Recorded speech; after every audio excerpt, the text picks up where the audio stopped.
इज्जत वल जलाल आखिरी जमानार पैगम्बर सरकारे कायनात दो जहानेर सरदार नबी रहमत जनाब मुहम्मद रसूलुल्लाह सल्लल्लाहु अलैहि वसल्लमेर काछे चमत्कार करे करे किछु घटना बर्णना करलेन আর জানাইয়া দিলেন পয়গম্বরে আরবি দুনিয়ার সকল মানুষের কাছে পৌঁছে দিন কথাগুলো মানুষ যেন এখান থেকে শিক্ষা নিতে পারে আমি আল্লাহ যদি কাউকে ভালোবাসি তাকে রাস্তা থেকে উঠিয়ে রাজ সিংহাসনে বসিয়ে দিতে পারি আর কেউ যদি আমার সঙ্গে বেয়াদবি করে আমার কথা শুনতে না চায় আমি আল্লাহ তাকে দুনিয়ার জমিনে বেইজ্জত করতে পারি আল্লাহ রাব্বুল ইজ্জত ওয়াল জালাল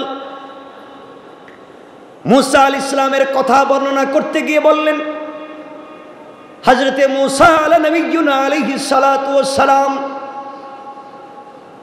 आमरा पिछनेर कथा बोलते जाबो ना लम्बा हये जाबे मूसा अलैहिस सालातु वास सालाम जखन जन्म निबेन एर आग मुहूर्ते फिरौन स्वप्ने देखलो एमन एक सन्तानेर जन्म हच्छे तार एलाकाय तार देशे যেই সন্তান জন্ম নিলে তার অস্তিত্ব থাকবে না তার ক্ষমতা থাকবে না আনা রব্বুকুম লালা বলে যে পাওয়ার দেখায় পাওয়ারও থাকবে না দুনিয়ার জমিনে তার কোনো অস্তিত্ব থাকবে না এই জন্যই সন্তানটাকে হত্যা করবার পরিকল্পনা করলো স্বপ্নে দেখলো কি করা যায় সিদ্ধান্ত নিল বনি ইসরাইলের কোন মহিলার ঘরে কোনো সন্তান জন্ম দিতে পারবে না যারাই জন্ম দিবে তাদেরকে হত্যা করা হবে বনি ইসরাইলের নারীরা সন্তান জন্ম দিতে লাগলেন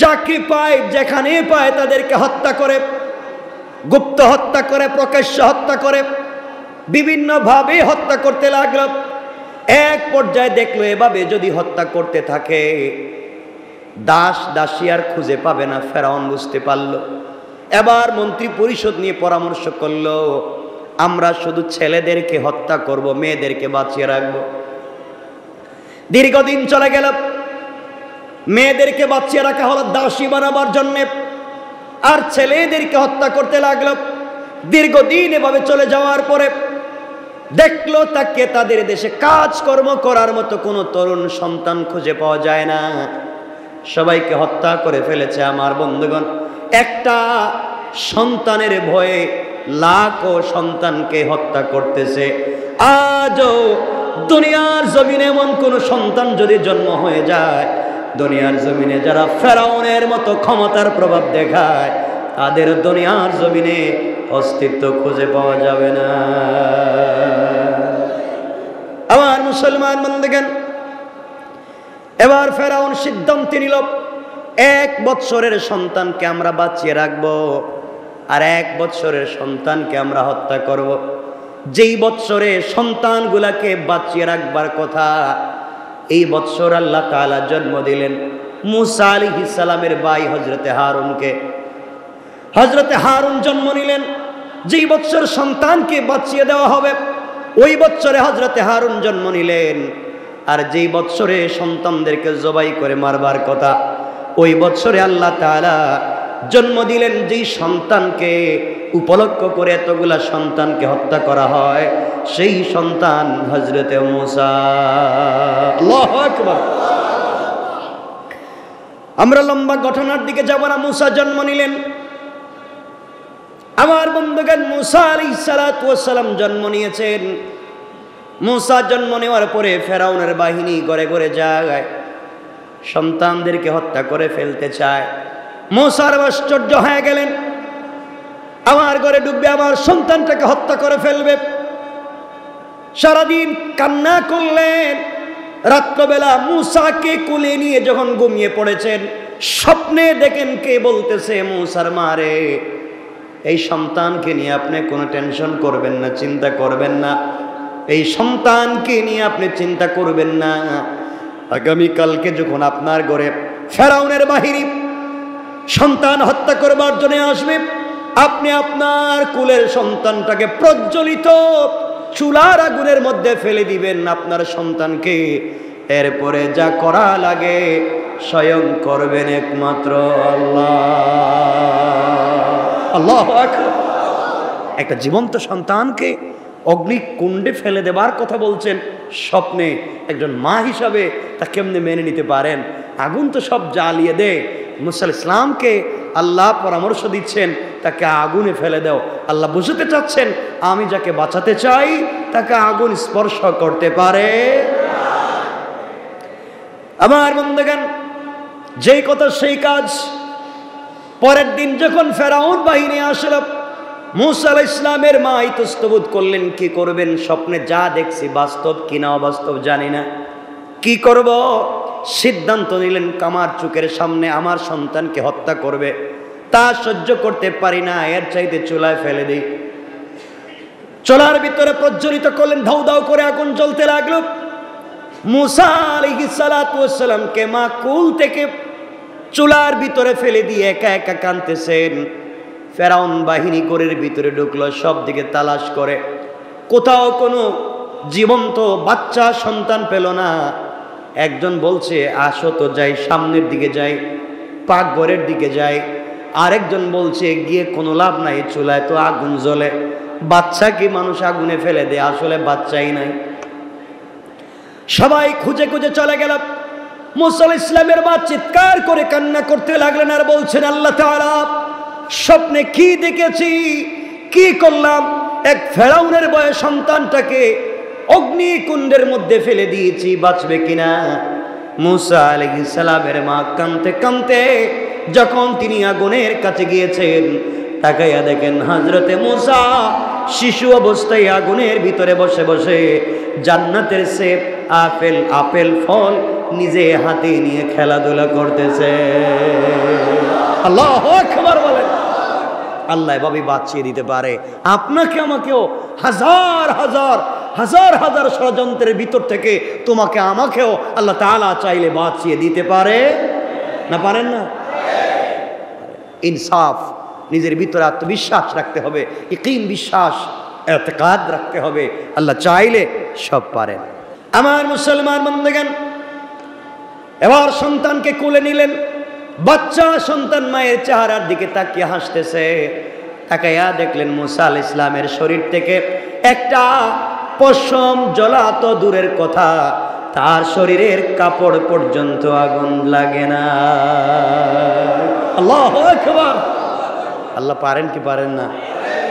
সে আল্লাহকে, আল্লাহ এত কিছু পারেন, আমরা কেন সে আল্লাহকে দিল থেকে সত্যিকার অর্থে ভালোবাসতে পারি না, বিশ্বাস করতে পারি না? আপনি কেন ভেঙে পড়েন? যুবকদেরকে বলছি, আপনি কেন হতাশ হয়ে যাও? আমার দ্বারা কিচ্ছু হবে না। আরে আমার দ্বারা কিচ্ছু হবে না, আমি কিছুই করতে পারবো না, আমি ব্যর্থ। আসলে তুমি ব্যর্থ নও, তুমি ব্যর্থ নও, তুমি পারবে। মনে রাখবা, চলার পথে হুচট খেয়ে পড়ে যাওয়া এটা দোষের কিছু নয়। চলার পথে যে কোনো সময় পা পিছলে পড়ে যেতে পারে, চলার পথে পা পিছলে পড়ে যাওয়া দোষের নয়, সময় মতো না উঠে দাঁড়ানোটা দোষের। কথা কি বুঝতে পেরেছি? আপনাকে আমাকে সময় মতো দাঁড়িয়ে যেতে হবে, সময় মতো দাঁড়িয়ে যেতে হবে। আপনি যদি দাঁড়িয়ে যান, দেখবেন হাজারো হাজারো মানুষের ভাগ্যের পরিবর্তন হয়ে গিয়েছে। ঠিক কিনা বলে? এজন্য আপনাকে দাঁড়াতে হবে, আমাকেই দাঁড়াতে হবে। মনে রাখবেন, কথা অনেকবার বলেছি, আপনারা ভালো করেই জানেন সিংহের গতিবেগ ঘন্টায় কত কিলোমিটার?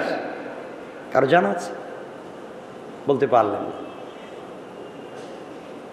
একটা হরিণের আর একটা সিংহের গতিবেগ ঘন্টায় 80 কিলোমিটার। 80 কিলোমিটার বেগে একটা সিংহ দৌড়াতে পারে, তার চাইতে আরো বেশি দ্রুত গতিতে দৌড়াতে পারে একটা হরিণ। কথা বুঝতে পেরেছেন? তার চাইতেও দ্রুত। কথাগুলা যুবকদেরকে বলছি, শোনো। একটা হরিণ যখন একটা সিংহের পাশাপাশি থাকে, যখন সিংহ তাকে খেতে চায়, তখন হরিণ দ্রুত গতিতে দৌড়ায়। হরিণ নিজেকে চেষ্টা করে যেভাবেই হোক আমাকে সিংহ থেকে বাঁচাতে হবে, আর সিংহ চিন্তা করে রাত আর দিন যাই হোক ওকে আমাকে পেতেই হবে। কথা বুঝতে পেরেছেন?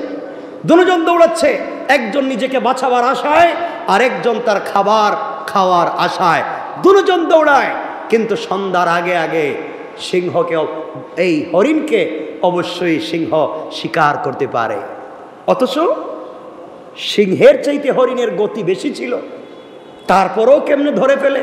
এর অর্থ হচ্ছে সিংহ হরিণ সামনের দিকে দৌড়ায়, কিছু দূর যাওয়ার পরে পিছন দিকে তাকিয়ে দেখে সিংহ কত দূর আসছে, কত দূর সিংহ, আর সিংহের পিছন দিকে তাকাবার সময় নাই, যা আছে তো আমার সামনে।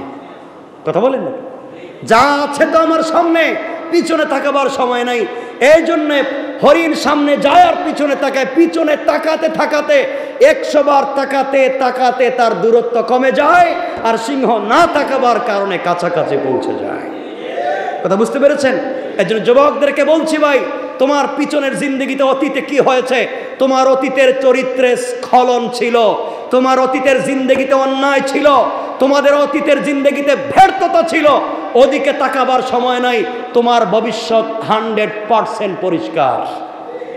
কথা বলেন না কেন? এখনো ভবিষ্যৎ নষ্ট হয়ে যায়নি, ভবিষ্যতে কোনো স্খলন আসেনি, ভবিষ্যৎ সামনে, পিছনে তাকাবার সময় নাই, সামনে দৌড়াতে থাকো, আজ না হয় কাল মঞ্জিলে মকসুদে পৌঁছে যাবে ইনশাআল্লাহ। এর জন্য তোমাকে আমাকে স্পিরিট নিতে হবে, তোমাকে আমাকে চলতে হবে সেই স্পিরিট নিয়ে, কারণ মানুষ পৃথিবীতে বেঁচে থাকে শুধু আশায় আশায়। কি বলেন? আমাদের জিন্দগিতে যদি আশা না থাকতো, সব মানুষ ব্রেনিস্ট করে মরে যেত। আশায় আছি আগামীতে এইটা হইব, আশায় আছি ভবিষ্যতে ছেলে এটা করব, আশায় আছি আমি FCPS হব, FRCS হব, MBBS হব, এরপর আমি ব্যারিস্টার হব, উকিল হব, আমি একজন এই হব সেই হব, কত চিন্তা আশায় আশায়। শেষ পর্যন্ত সব পড়ালেখার পরে দেখা যায় সানাসুর বিক্রি করতেছে। এর কারণ হচ্ছে আপনার টার্গেট আপনি ফুল করতে পারেননি। আপনার সিদ্ধান্ত ছিল দুনিয়ার চাকরি, আপনার উদ্দেশ্য ছিল দুনিয়ার চাকরি। আপনি যদি সব করার পিছনে সিদ্ধান্ত নিতেন উদ্দেশ্য একমাত্র রবকে সন্তুষ্ট করা, 100% রব আপনাকেও সন্তুষ্ট মতো কিছু দিয়ে দিতেন। কথা বলেন না কেন? আমাদেরকে এই চিন্তার থেকে বেরিয়ে আসতে হবে। যুবকদেরকে বলছি, যারা বিভিন্ন জবের জন্য ইন্টারভিউ দিচ্ছে বারবার, আমি তোমাদেরকে বলছি, ভাই জীবন আর কয়দিনের? শুধু চাকরির জন্য কেন দৌড়াচ্ছ? অমুক বসের আন্ডারে চাকরি, তাকে তো 24 ঘন্টা কত হাজার বার সালাম দেওয়া লাগবে। আজ থেকে সিদ্ধান্ত নেও যে আমি শুধু চাকরি করব না, আমি নিজেকে তৈরি করব, আমি নিজেই চাকরি দেব ইনশাআল্লাহ। আমি চাকরি দেব, দেখবা একদিন তোমার মধ্যে উদ্যোক্তা হওয়ার মতো স্পিরিট তৈরি হয়েছে, নিজেই কিছু করতে পারবা। শুরু করো, ছোট্ট থেকে শুরু করো, একদিন বিশাল কিছু হয়ে যাবে। পৃথিবীর সবাই বড় কিছু করেনি, ছোট থেকেই শুরু করে বড় করেছে। ঠিক কিনা বলেন? যাক, কথা বলতে তো অনেক কথা। আমার বন্ধুগণ, মনে রাখবেন, আপনি ভবিষ্যতে কি করবেন আপনার বন্ধুর সাথে পরামর্শ করলে, আরে তোকে দিয়ে কিচ্ছু হবে না, তো এটা ভুয়া কথা, তুই জীবনে কি সফল হইতে পারবে? ভাই আমি IT সেক্টরে একটু কিছু করতে চাই, আরে ফালতু, তুই ইংলিশ বলতে পারিস না, তোর স্পিকিং ঠিক নাই, লিসনিং ঠিক নাই, রিডিং নাই, রাইটিং নাই, তোকে দিয়ে এই কাজ হবে? Impossible, no. বাদ। আরেকজনের সাথে পরামর্শ, তো খাইছে রে বাবা, তুই তো বাপ দাদার সম্পত্তি বিক্রি করবে, তোর দিয়ে কিছু হবে না। আপনি চিন্তা করলেন আমার দিয়ে আর কিচ্ছু হবে না। এই যে আপনার ভিতরে যে জীবন্ত স্পিরিট ছিল, বন্ধুদের পরামর্শে তা নষ্ট করে ফেলেছেন। মনে রাখবেন, সবাই আপনার পিছনের কাপড় ধরে টানবে, সবাই আপনার সমালোচনা করেছে, একদিন আপনি প্রতিষ্ঠিত হয়ে যান, সবাই পারবে কথা, অথচ হে কোনোদিনই কয় নাই কথা। আমি না কইছিলাম তোরে দিটা হইব। এই জন্য ওই দিন সবাইকে পাবেন, সুখের দিনে সবাইকে কাছে পাবেন, দুঃখের দিনে পাবেন একজনকে। তিনি কে? আওয়াজ করে বলেন, তিনি কে? দুঃখের দিনে যে রব কাছে ছিল, সুখের দিনে তাকে ভুলে যেও না, সে তোমার জন্য আরো বেশি কিছু রেখে দিবে ইনশাআল্লাহ। অনেক কথা তো বলতে চাই, কিন্তু সময় আমাদেরকে দিচ্ছে না। আমার মুসলমান বন্ধুগণ, গভীর মনোযোগ। কষ্ট হচ্ছে না তো আপনাদের? একটু হাত দেখান তো, কার কার কষ্ট হচ্ছে না? হচ্ছে না বলছি, মাশাআল্লাহ, অনেকের, সবার কষ্ট হচ্ছে। আমরা বেশি সময় কথা বলবো না ইনশাআল্লাহ, বেশি কষ্ট দেব না আপনাদেরকে। আমার মুসলমান বন্ধুগণ, গভীর মনোযোগ। এবার মুসা আলাইহিস সালামের মা স্বপ্নে দেখলেন, কে যেন বলছে, মুসার মারিফ, ও মুসার মা, সন্তান নিয়ে আপনাকে চিন্তা করতে হবে না, এই সন্তানটাকে আমি আল্লাহ ভবিষ্যতের জন্য জাতির রাহবার বানাতে চাই। ঘুম থেকে উঠে গেলেন, কে যেন বলছে নদীতে ভাসিয়ে দাও সন্তানকে। গভীর রাত্রে স্বপ্নে দেখলেন, ঘুম থেকে উঠলেন, নৌকা পাবেন কোথায়, মিস্ত্রি পাবেন কোথায়, কি দিয়ে নৌকা বানাবেন। মা যখন ঘরের বাহিরে হাঁটাহাঁটি করলেন, হঠাৎ করে তাকাইয়া দেখেন ঘরের আঙ্গিনায় উঠানে, আপনারা কি বলেন, উঠানই তো বলেন, ঘরের আঙ্গিনায় উঠানে লম্বা জুব্বা পরা, মাথায় পাগড়ি পরা, কাদের মধ্যে একটা বস্তা নিছে, কাদের মধ্যে একটা বস্তা নিয়ে একজন মিস্ত্রি উঠানের মধ্যে হাঁটাহাঁটি করতেছে। জিজ্ঞাসা করলেন তুমি কে? আমি মিস্ত্রি, নৌকা বানাই, আমি সিন্দুক বানাই, নৌকা বানাই, সব আমি বানাই। মুসা আলাইহিস সালামের মা চিন্তা করলেন আমি তো সিন্দুক বানাতে চাই, ও দেখতেছি আমার বাড়িতে হাঁটাহাঁটি করে, এমন চেহারার কোন মিস্ত্রি তো জিন্দেগিতে দেখলাম না। মিস্ত্রি বলছে আম্মা জান আপনি কি চান? বাবারে আমি একটা সিন্দুক বানাতে চাই, স্পেশাল সিন্দুক বানাতে চাই, কিন্তু তোমাকে দিয়ে আমি কেমনে বানাবো? মিস্ত্রি বলছে আম্মা জান কি রাখবেন সিন্দুকে, স্বর্ণ নাকি রূপা নাকি কি রাখবেন, সোনা চাঁদি বলেন। মহিলা বলতেছেন বাবা এমন জিনিস রাখতে চাই, তোমার কাছে কেমনে খুলে বলি, তুমি আবার কে, আমি তো চিনি না। তুমি যদি ফেরাউনের কোনো গোয়েন্দা হও তাইলে তো ঝামেলা। কানে কানে মিস্ত্রি গিয়ে বলছে আম্মা জান আমি ফেরাউনের কোনো গোয়েন্দা না, আমি হলাম আল্লাহ পাকের প্রেরিত ফেরেশতা জিবরাইল। আল্লাহু আকবার। তো জিবরাইলকে তোমার অবস্থা এমন কেন? এই যে বস্তা নিয়ে ঘুরতেছো, এটার ভিতরে কি? ওইটার ভিতরে আছে হাতুড়ি, আর কি কি লাগে? হাতুড়ি লাগে, হ্যাঁ, লোহা, করাত, এগুলাই।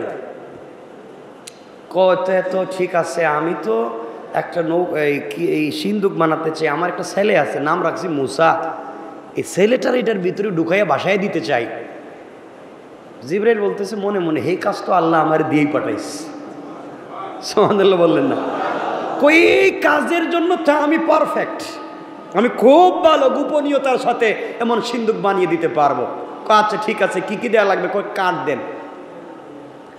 হযরত মুসা আলাইহিস সালামের মা কাঠ দিতে লাগলেন আর তাকাতে লাগলেন। তাকাইয়া দেখেন ওই মিস্ত্রি দুইটা কাঠ একত্রিত করে মুখ থেকে তুতু লালা বের করে লাগাইয়া দেয়, সাথে সাথে দুইটা কাঠ সুন্দর করে জয়েন হয়ে যায়,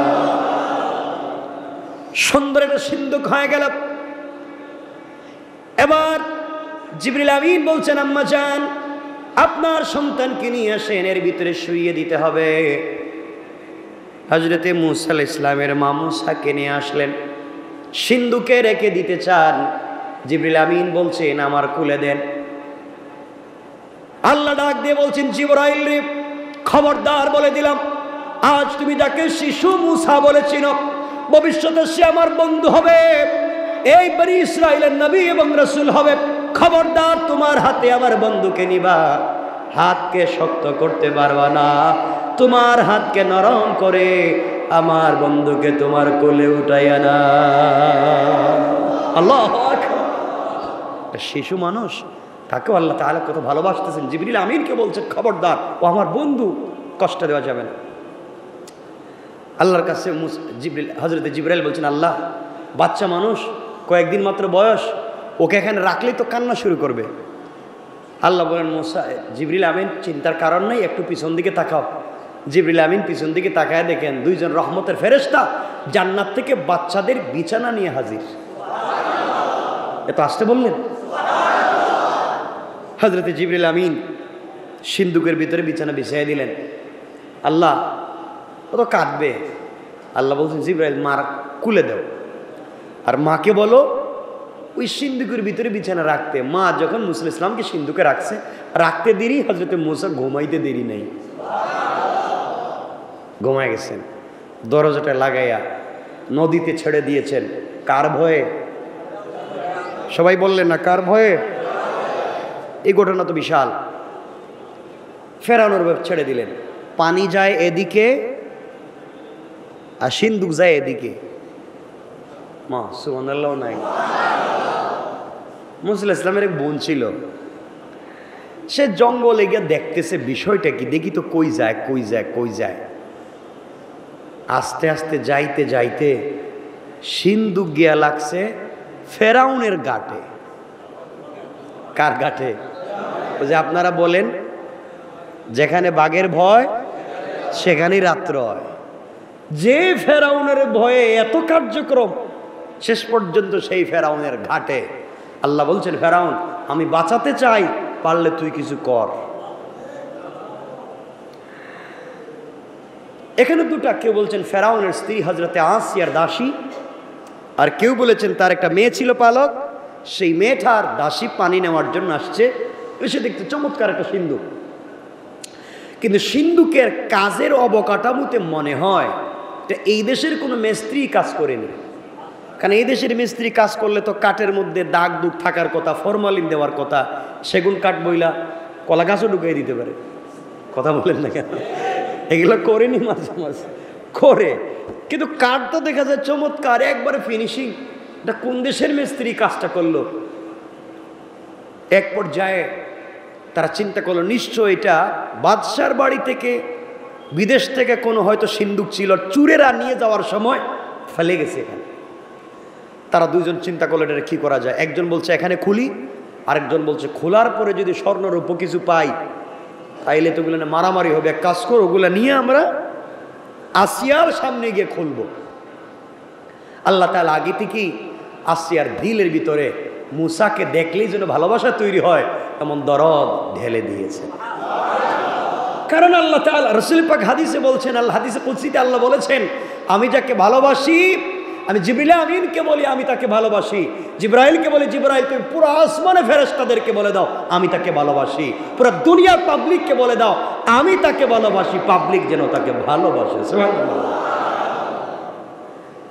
হযরতে আসিয়ার সামনে সংক্ষেপ করে বললাম, সিন্ধুকটা খুলে দেওয়া হলো। কি মনে করে? বিশাল সম্পত্তি মনে করে। আসিয়া যখন সিন্ধুকটা খুলছেন, মুসা আলাইহিস সালাম কোথায় ছিলেন? কি করতেছিলেন? ঘুমাইতেছিলেন। আল্লাহ বলেন, মুসা কতক্ষণ ঘুমাইবা? জাগা মতোই তো আইছো, যে তোমারে মারতে চায় তার বাড়িতে নিয়ে আসছি, তুমি একটু তাকাও আর আসিয়ার দিকে মুস্কি হাসি দাও। হযরতে আসিয়া যখন সিন্ধুকের মুখটা খুলছেন, খোলার সাথে সাথে দেখে এর ভিতরে চমৎকার জান্নাতি এক ফেরেশতার মতো একটা বাচ্চা দেখা যায়। তিনি বলছেন আমার কলিজা ঠান্ডা হয়ে গেছে, এটাই তো খুঁজতেছি, এমন বাচ্চা তো দরকার, কিন্তু বাচ্চা তো লালন পালন করা যাবে না। আস্তে আস্তে করে গেলেন ফেরাউনের কাছে, বল শোনেন আমি আসছি আপনার কাছে, জীবনে কিছু চাইছি? না। জীবনে কোনো জিনিসের আবদার করছি? জিন্দিগি তো না। আমি আপনার কাছে আজকে একটা জিনিসের আবদার করবো, আপনি ফিরিয়ে দিবেন না? আসিয়া বলো কি বলতে চাও? কোনোদিন ফিরিয়ে দিব না। আমি একটা ছেলে লালন পালন করতে চাই, এটা খবরদার, এটা জিন্দিগি তো হবে না, বাচ্চা লালন পালন করতে পারবা না। না, সিন্ধুকের ভিতরে একটা বাচ্চা পাইলাম, দেখতে খারাপ না, অনেক ভাল লাগে, আপনার দেখলেও ভাল লাগবে, এই ছেলেটাকে লালন পালন করলে কেমন হয়? চলো যাই। সিন্ধুক দেখার পরে আসিয়া না, এটার ভিতরে আবার দুশ্মন হইতে পারে। আসিয়া বলতেছেন দেখেন আপনার দেশের মিস্ত্রি যেভাবে সিন্ধুক বানায় আর এই সিন্ধুক কিন্তু এক না, আমার মনে হয় বিদেশ থেকে কোন দেশের সিন্ধুক এখানে আসছে। সুতরাং আপনার দেশের বাচ্চা তো আপনি স্বপ্নে দেখছেন, বিদেশের বাচ্চা তো আর দেখেন নাই। সুবহানাল্লাহ বললেন না? সুতরাং এই বাচ্চা লালন পালন করতে তো আপত্তি নেই। কয় বাচ্চাটা সিন্ধুকটার মুখ হলো, আল্লাহ বলছেন মুসা আগের চাইতে আর একটু স্মার্ট হওয়া লাগবে, হাসিটা একটু সুন্দর করে দেওয়া লাগবে। তো দেখো না যখন ফেরাউন খুলছে, হযরতে মুসা আলাইহিস সালাম চমৎকার একটা হাসি দিয়েছেন। ফেরাউন বলছে আসিয়া এইটাই আমার বাচ্চা, এরই লালন পালন করা লাগবে। আল্লাহু আকবার। আল্লাহকে বুঝছি তো এটাই লালন পালন করবে, এরে দিয়ে তোরে থাবড়াম। ঠিক কিনা বলেন? আল্লাহ চাইলে পারে কি পারে না? আল্লাহ চাইলে পারে। ফেরাউন বলছে আসিয়া কোনো কথাবার্তা নাই, এই ছেলেরা আমার খুলে দাও, এটি আমার ছেলে, আর দরবারে বলে দেও আমার ছেলের আকিকা করা হবে। মুসা আলাইহিস সালামের বোন তো সব দেখতেছে, দেখতেছে না? গোপনে গোপনে সব দেখতেছে। কয় আল্লাহ যে বেচারা আমার ভাইরে মারতো হেদিকে কুলে নিয়ে এখন মুস্কি হাসি দেয়। কিছুই তো বুঝতেছি না কি হচ্ছে, সব করতেছেন কে? আল্লাহ বুঝাতে চাইলেন এই দুনিয়ার জমিন থেকে কৌশল করে তোমরা মূসাকে হত্যা করতে চাইলে, আর আমি কৌশল করে তোর ঘরেই মূসাকে বড় করতে চাইলাম। কৌশলটা কার? আমার বন্ধুগণ, আল্লাহ মূসা আলাইহিস সালামের দিলের ভিতরে ঢুকাই দিলেন, ফেরাউন যখন তোমারে কুলে নিবে তখন এমন ওয়া ওয়া করে কান্না শুরু করবা, এটা বন্ধই করবা না। ফেরাউন যখন কুলে নিছে তখন কাঁদতেছে মূসা, কান্না তো বন্ধ করে না। এখন মহাবিপদে, বাচ্চার তো কান্না বন্ধ করা যায় না। ফেরাউন বলছে, আসিয়া আমার রাজ দরবারে ঘোষণা করো যত মহিলা আছে সবাইকে বলো আমার বাচ্চাকে দুধ পান করাইতে, যার দুধ পান করবে তার আমি পুরস্কার দেব। যেই কথা সেই কাজ, যেই বেচারারে মারতে চায় এখন এরে বাঁচাবার জন্য পুরস্কার দেয়। বুঝতেছেন না কিছু আপনারা? যাকে মারবার জন্য এত আয়োজন, এখন তাকে বাঁচাবার জন্য দেয় পুরস্কার। করছেন বিষয়টাকে? সব রাজ দরবারের মহিলাদের হাজির করা হইল। ফেরাউন হযরত মূসা ইসলামের বোন সব দেখতেছে। আল্লাহ বলছেন, মূসা যার স্তনের বুটাই মুখে এনেও দুধ পান করতে পারবা না, কিন্তু শুধু কানবা, যত ইচ্ছা তত সাউন্ড দিতে পারো, সাউন্ড বেশি দিবা। এখন তো মূসার কান্নাই বন্ধ করা যায় না, চিৎকার। ফেরাউন তো পুরো পাগল, রাজ দরবারে সব কাজ কারবার বন্ধ। আমার বাচ্চা তো বাঁচাই তুইব, বাঁচাবার জন্য পাগল। আমার বন্ধুগণ, এমন সময় হযরত মূসার বোন বলছেন, ফেরাউন আমার কাছে এক মহিলার সংবাদ আছে, এই মহিলার দুধ এই দেশের বহুত ছেলে পান করেছে, কেউ কান্না করেনি। আমার মন বলছে এই ছেলেটা ওই মহিলার দুধ পান করতে পারে। কোন সুবহানাল্লাহ। আল্লাহ বুঝাইয়া দিলেন, মূসারে তোমার মা যখন তোমাকে ফেলে দেয় আমার কাছে দোয়া করে বলেছিল, আল্লাহ তাআলা আমার কলিজার টুকরা সন্তানটাকে ফেরাউনের ভয়ে নদীতে ফেলে দিলাম, আল্লাহ তুমি আমার সন্তানটাকে আবার আমার কোলে তুমি উঠাইয়া দিবা।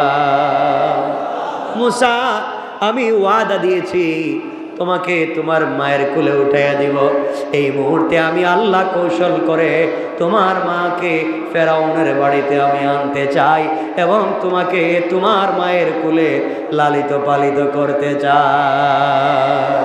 আল্লাহু আকবার।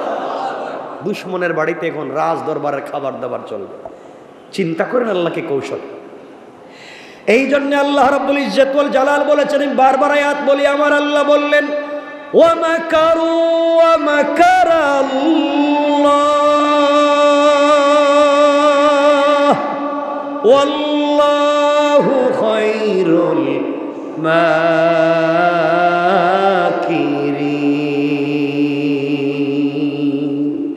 আল্লাহ রাব্বুল ইজ্জত ওয়াল জালাল বললেন, ওরা যত কৌশল করে দিনকে মুছে দেওয়ার জন্য, ওরা জানে না আমার কৌশল তাদের চাইতে আরো 1000 গুণ বড়। কোন ঠিক কিনা? ফেরাউন বলছে, মেয়ে তুমি কি ওই মহিলার চিনো? আমি চিনি তো। বলতেছে না নিজের মা, বলতেছে না মূসার মা, বলতেছে এক মহিলা। যাও তাড়াতাড়ি নিয়ে আসো। মূসা আলাইহিস সালামের মার কাছে গিয়ে মেয়ে বলছে, আম্মা জান ফেরাউন আমার বাইরে লালন পালন করার জন্য পাগল হয়ে গেছে, তাড়াতাড়ি তার বাড়িতে চলো, তোমারে নিয়ে যাই। লম্বা কথা, নিয়ে আসছে। আল্লাহ বলছেন, মূসা মারে দেখেই কান্না বন্ধ করতে পারবা না, একটু জুড়ে কানবা। তাহলে ফেরাউন বহুত বড় ফেরাউন কবে কি রে, এত মহিলার কুলে গেল কানলো, আর এই মহিলার কুলে গিয়ে কান্দে না, এখানে কিছু কাহিনী আছে, তোমারেও মারবে মারেও মারবে, সুতরাং কান্নাটা একটু স্পিরিট দিবা। সুবহানাল্লাহ বললেন না? আল্লাহ কত কৌশল করে তার বান্দাকে বাঁচিয়ে দিতে চায়। আল্লাহু আকবার, সুবহানাল্লাহ ওয়া বিহামদিহি। আমার বন্ধুগণ, মূসা ইসলামের মা মূসা ইসলামকে কুলে নিলেন। আল্লাহ বলছেন, মূসা ইসলামের মা বাচ্চারে কাছে পেয়ে কাঁদতে পারবে না, সাবধান, ফেরাউন মারাত্মক চালাক। মূসার মা সন্তান কুলে নিলেন। ফেরাউন বলছে, কুলে নিয়ে বৈশা তাই গেলাম নাই, তাড়াতাড়ি আমার বাচ্চাটারে বাঁচাও। কে কার বাচ্চারে বাঁচাইবার ওয়াজ করতেছে চিন্তা করেন। মুসা আলাইহিস সালামের মা বলছেন, দেখেন ফেরাউন, আমি আপনার এই সন্তানকে দুধ পান করাতে পারি, যদি পান করে বিনিময়ে আপনি কি দিবেন? কয় আগে পান করান না। কয় না, বহুত বাচ্চা আমার দুধ পান করে মানুষ হয়েছে, আপনি বলেন আমারে বিনিময় কি দিবেন? কয় যা চাইবেন তাই দিন, আগে আপনি একবার দেখেন খায় কিনা। মুসা আলাইহিস সালামকে আল্লাহ বলছেন, মা মুখে দিলেই একটু খাইও। মুসা আলাইহিস সালামের মা যখন তার স্তনের বুটা মুখে দিয়েছে, হযরতে মুসা দুধ পান করতে শুরু করেছে। মা বলছেন, আপনার বাচ্চারা নেন, আমি ফিরি খাওয়াইতে পারতাম না। মুসা ফেরাউন বলতেছে, তোমার পায়ে ধরি, আমি বাদশা আর তুমি প্রজা, আমার বাচ্চাটারে বাঁচাও। আমার শর্ত আছে। সব শর্ত মানি। এক নম্বর শর্ত হইল গিয়ে আপনার বাড়িতে আমাকে আলাদা একটা বাসা থাকবার দিতে হইব। দিলাম। আমার সাথে আমার একটা ছেলে আছে, একটা মেয়ে আছে, এদেরকেও থাকবার ব্যবস্থা দিতে হইব। তাও দিলাম। আমার ডিস্টার্ব করা যাবে না। তাও করলাম। বাচ্চাটারে সবসময় আমার কোলে দিয়ে রাখতে হইব, আমি দুধ পান করাবো। তাও করলাম। সুবহানাল্লাহ বললেন না? সব করি, এরপরে বাঁচাইয়া দাও। মুসা আলাইহিস সালামের মা সব শর্ত যখন পালন করতে রাজি, মুসার মা মুসাকে কুলে নিছেন, বাচ্চা দুধ পান করে ঘুমায় গেছে। ফেরাউন কয়, আর কোনো কথা নাই, রাজ দরবারে ঘোষণা করো আমার ছেলের এখন আকিকার দরকার, আমার ছেলে আছে, আমার পরে রাজ সিংহাসনে বসবে। চিন্তা করছেন আল্লাহ কেমনে কাকে বাঁচাতে চায়। তো লম্বা কথা শেষ পর্যন্ত সংক্ষেপ, মুসা আলাইহিস সালাম বড় হলেন। কি হলেন? বড় হলেন, একটু বড় হলেন। এই ঘটনা তো আপনারা জানেন। মুসা আলাইহিস সালামকে ফেরাউন ঘরে গিয়ে বলছে, আসিয়া তুমি তো বাচ্চা পাইয়া আমার সব ভুলে গেছো, বাচ্চাটারে একবার আমার কুলে দেও না। আসিয়ার কুল থেকে ফেরাউন যখন মুসা আলাইহিস সালামরে কুলে নিছে, হযরতে মুসা আলাইহিস সালাম হাত ঘুরিয়ে দিছে এক থাপড়া, থাপ্পড় খাইয়া মুসারে ফালাইয়া ফেরাউন আরেক দিকে পড়ছে। আসিয়া এটাই কিন্তু আমার শত্রু। এইভাবে কোনো মানুষ থাপ্পড় দিতে পারে, এটার ওজন তো কমপক্ষে 100 মণ হইতে পারে। আসিয়া কয়, আপনি কি পাগল হয়েছেন? এটা ছোট্ট বাচ্চা মানুষ, হাঁটা চলা চিনে না, আর আপনি থাপ্পড় খাই, আপনি কি উল্টা বাচ্চা কিগুলা চিনে? আসিয়া বাচ্চা তো ছোট ঠিক আছে, থাপ্পড়টা তো ভুলার মতো না, মারাত্মক। এর কেমনে বলতে পারে? না আমি এটারে ছাড়তাম না, আমি এটারে পরীক্ষা করব। হযরতে মুসা আলাইহিস সালামকে ফেরাউন পরীক্ষা করবার জন্য কয়েকটা রওয়ায়াত, কেউ বলেছেন মিষ্টি মানে খুরমা, খেজুর, আর এক চাইতে স্বর্ণ, কেউ বলেছেন স্বর্ণ আর আগুন, সামনে দিয়া মুসাকে ছেড়ে দিয়েছে। দেখি মুসা তা কি ধরে। আগুন যদি ধরে বুঝবো সে চিনে না, স্বর্ণ বা খেজুর যদি ধরে বুঝবো সব বুঝে, এটা মাইরে ফেলাবো।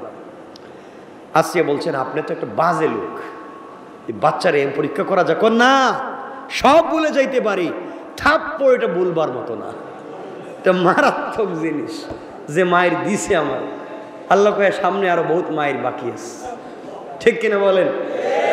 আল্লাহ চাইলে ভাবি বাঁচিয়ে দিতে পারে। আমার বন্ধুগণ, হযরতে মুসা আলাইহিস সালামকে পরীক্ষা করতেছে, তো মুসা আলাইহিস সালাম স্বভাবতই স্বর্ণ এবং খাবার দেখছে, এদিকেই তার হাত যায়, ধরে ফেলবে। আল্লাহ বলছেন, জিব্রাইল কই তুমি? মুসা যে কাম গড়াইতেছে, যদি হাত দে স্বর্ণে বা খেজুরে তো ফেরাউন মাইরে ফেলাইব, তাড়াতাড়ি যাও, এর হাত কেটে নিয়ে আগুনে ঢুকাই দিয়ে বাইর করে নেয়।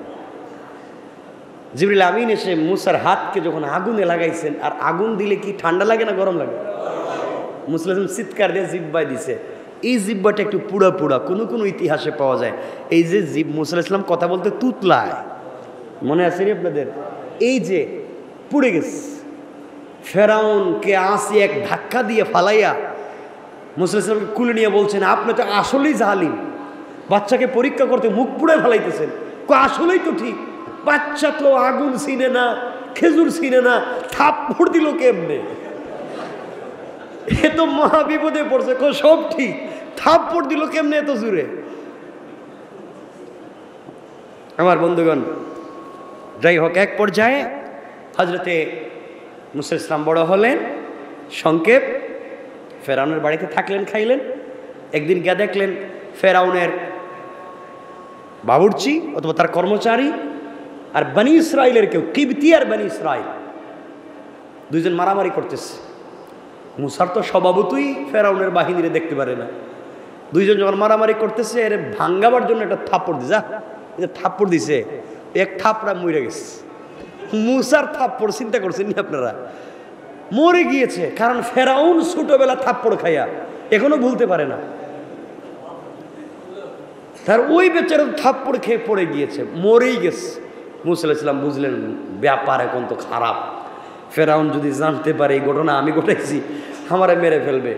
তিনি রাত্রবেলা চলে গেলেন, এই ছেড়ে দিলেন মিশর। রাত্র হাঁটতে লাগলেন, হাঁটতে হাঁটতে হাঁটতে হাঁটতে চলে গেলেন মাদিয়ান বা মাদাইন।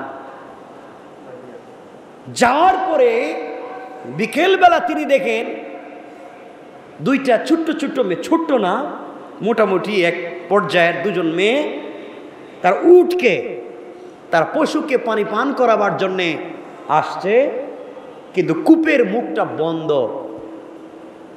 এখানে সে দেখলো কয়েকজন যুবক এসছে, কূপের মুখ খুলেছে, তাদের পশুকে পানি পান করিয়ে আবার আগের মতো লাগিয়ে চলে গিয়েছে। এই মেয়েদের পশুকে তারা পানি পান করায়নি। দুইটা মেয়ে অনেক টানাটানি করছে, কিন্তু কূপের মুখটা খুলতে পারেনি। হজরতে মুসা আলাইহিস সালাম দূর থেকে দেখলেন, পর্দাও সরায় না, আর তার ছাগল, তার এই পশুগুলো কষ্ট পাচ্ছে। মুসা আলাইহিস সালাম কাছে গেলেন, হাত দিয়ে টান দিলেন, কূপের মুখ থেকে ডাকনা সরাইয়া দিলেন। তারা তাকায় দেখি এটা ছোট মানুষ, এত শক্তি করতে গাইল। বাচ্চা তাদের সব পশু পাখিকে ইচ্ছে মতো পানি পান করাইয়া আরো কিছু পানির মশক সাথে নিয়ে বাড়িতে চলে যাচ্ছে। সন্ধ্যা হয়ে গিয়েছে, ওই দিন বাড়িতে ফিরতে দেরি হয়েছে। মুসা আলাইহিস সালাম গাছের ঘোড়ায় বসে বসে একা একা চিন্তা করতেছেন, এখন যাব কোথায়। আর এই দুই মেয়ে ছিল হযরতে শুআইব আলাইহিস সালামের দুই মেয়ে। তারা বাপের কাছে গিয়ে বলছে, আব্বাজান দেরি হওয়ার উজর খাহি, আজকে আমরা আমাদের পশুকে পানি পান করাতে পারিনি, কেউ আমাদেরকে সুযোগ দেয়নি। কিন্তু একটা জওয়ান, একটা তরুণ এক হাত দিয়ে টান দিয়ে কূপের মুখ থেকে ডাকনা সরিয়ে আমাদের পশুদেরকে পানি পান করিয়েছে। দেখতে অনেক ভালো মনে হলো, পর্দার কারণে আমাদের দিকে তাকায়নি, আমাদের দিকে চোখও উঠায়নি, গাছের নিচে বসে আছে। আব্বা, আমাদের তো অনেক পশু, আমাদের তো একজন কর্মচারীর দরকার, আমার মনে হয় ছেলেটা খারাপ হবে না। সুবহানাল্লাহ বললেন না? আল্লাহ বলছেন, মুসা এখন তোমাকে থাকবার একটা ব্যবস্থা করে দিচ্ছি। মুসা আলাইহিস সালামকে এই দুই মেয়ে শুআইব আলাইহিস সালাম পাঠালেন, যাও তোমরা ওই ছেলেটাকে নিয়ে আসো। মুসা আলাইহিস সালাম দুই মেয়েকে দেখলেন, তারা এসে বলছে আমাদের বাপ পাঠিয়েছেন, আসেন। তিনি দেখলেন দুই মেয়ে পিছনে, তাকে সামনে হাঁটতে বলতেছে, মানে পর্দার কারণে। বাড়িতে পৌঁছলেন, সালাম বিনিময় হলো। তিনি বললেন, তোমার নাম কি, পরিচয় কি, সব বললেন। এরপরে বললেন, বাবা তুমি আমার বাড়িতে আসছো, আমার বাড়িতে যদি থাকো 10-12 বছর যদি কর্মচারীর কাজ করো, আর তুমি ইনসাফ, ইখলাস এবং আমার উদ্ধারে যদি ঠিক রাখতে পারো, আমি হযরতে শুআইব আল্লাহর পয়গম্বর, আমি কথা দিলাম আমার মেয়ে সাফরাকে তোমার কাছে বিয়ে দিব। হযরতে মুসা আলাইহিস সালাম দীর্ঘদিন কাজ করলেন শ্বশুর বাড়ি, আমানত ঠিক রাখলেন, শুআইব আলাইহিস সালাম বিয়ে দিলেন। সংক্ষেপ বিয়ে দিলেন, বাচ্চা কাচ্চা হইল। মনে আসলো আর কতদিন এভাবে শ্বশুর বাড়ি ঘর জামাই, কি জামাই? আপনারা কেউ আসেননি এখানে ঘর জামাই? থাকলে থাকেন, সমস্যা কি? হযরতে মুসা আলাইহিস সালাম আর কতদিন থাকবেন এভাবে? চিন্তা করলেন এখন নিজের বাড়িতে যায়। বাচ্চা কাচ্চা সাথে নিয়ে, গর্ভবতী স্ত্রী, প্রেগনেন্ট স্ত্রীকে সাথে নিয়ে মনের ইচ্ছায় ছুটলেন আবার 10-12 বছর পরে। কোথায়? মিশরের দিকে ছুটলেন, মাদিয়ান বা মাদাইন থেকে। এখানে আমাদের আলোচনা কিন্তু রাত্র হচ্ছে 10:30, মাত্র আইলাম জায়গা মতো। আমার মুসলমান বন্ধুগণ, গভীর রাত্র অন্ধকার। হযরতে মুসা আলাইহিস সালাম সন্তান নিয়ে, স্ত্রী নিয়ে ছুটলেন। পথ চলতে চলতে এতদূর পর্যন্ত চলে আসলেন, অন্ধকারের শীতের রাত্র। রাস্তা পর্যন্ত তিনি খুঁজে পেলেন না। এক জায়গায় এসে দেখলেন স্ত্রীর প্রসব বেদনা শুরু হয়েছে, ব্যথা শুরু হয়েছে। আগুনের দরকার, কোথাও আগুন নাই। আর মিশরের রাস্তা তিনি ভুলে গিয়েছেন অন্ধকারের কারণে। কোথায় রাস্তা পাবেন তিনি সব ভুলে গিয়েছেন। হঠাৎ করে তিনি তাকায়া দেখেন একটা টিলার উপরে, পাহাড়ের উপরে আগুন জ্বলে। বুঝতে পারলেন আগুন যেহেতু জ্বলে ওখানে কোনো মানুষ থাকতে পারে। পরিবার পরিজনকে বললেন গাছের গোড়ায় এখানে বসো, পাথরের কাছাকাছি বসো, ওখানেই আগুন দেখা যায়। কাছে গেলে তোমাদের জন্যে আগুনের অঙ্গার নিয়ে আসতে পারবো। তোমরা ওখান থেকে নিজের শরীর জ্বলন্ত অঙ্গার আনলে তাপ পোহাতে পারবে, আগুন পোহাতে পারবে, আর আমরা রাস্তাও পেয়ে যাব। এই চিন্তা করে মুসা আলাইহিস সালাম ছুটলেন। মুসা আলাইহিস সালাম যখন পাহাড়ের কাছাকাছি পৌঁছে গেলেন, যাওয়ার পরে তিনি দেখেন আজীব এক কারবার। ওখানে গিয়ে দেখেন গাছের কাঁচা, জীবন্ত গাছের কাঁচা পাতায় আগুন জ্বলে, কিন্তু গাছের পাতা জ্বলে না। আল্লাহু আকবার। আশ্চর্য হয়ে গেলেন, আগুন ধরতে যায়, আগুন আর দৌড় দেয়। চিন্তা করলেন কোন বিপদে পড়লাম, একদিকে স্ত্রী অসুস্থ, রাস্তা পাই না, আবার আগুন দৌড়ায় কেন? জীবনে কত আগুন দেখলাম, আগুন দৌড়ায় কেন? এই চিন্তা করতে লাগলেন। আমার মুসলমান বন্ধুগণ, হযরত মুসা আলাইহিস সালাম বললেন যেটা আয়াত আমি পড়লাম, إذ رأى نارا فقال لأهلهم كثوا إني آنست نارا لعلي آتيكم منها بقبس أو أجد على النار هدى। হযরত মুসা আলাইহিস সালাম বললেন দেখো, পরিবারকে বললেন দাঁড়াও, তোমরা এখানে থাকো, আমি আগুন দেখেছি, হয়তো তোমাদের জন্য সেখান থেকে আগুন আনতে পারবো এবং আগুনের কাছে গেলে পথ নির্দেশ পেয়ে যাব। এই জন্য মুসা যেতে লাগলেন। যাওয়ার পরে আগুনের কাছাকাছি পৌঁছে গেলেন। হঠাৎ করে তিনি শুনলেন আগুনের ভিতর থেকে আওয়াজ এসেছে, ফালাম্মা আতাহা নুদিয়া ইয়া মুসা ইন্নী আনা রাব্বুকা ফাখলা'না আলাইকা ইন্নাকা বিল ওয়াদিল মুকদ্দাসি তাওয়া। হযরত মুসা শুনেন, পরিষ্কার ভাষায় আওয়াজ হলো, আগুনের ভিতর থেকে আওয়াজ আসলো, আহ্বান আসলো, হে মুসা, আমি তোমার প্রতিপালক, তুমি বুঝতে পারতেছো না? ইন্নী আনা রব্বুক, হে মুসা, ও মুসা, ইন্নী আনা রব্বুক, আমি তোমার পালন কর্তা। তুমি যেখানে আসছো এটা তুরে সায়না, পবিত্র পাহাড়, তুর পাহাড়। ফাখলা'না আলাইকা ইন্নাকা বিল ওয়াদিল মুকদ্দাসি তাওয়া, তোমার পায়ে জুতা স্যান্ডেল খুলে আসো, পবিত্র পাহাড়ে জুতা নিয়ে ওঠা যায় না। আল্লাহু আকবার।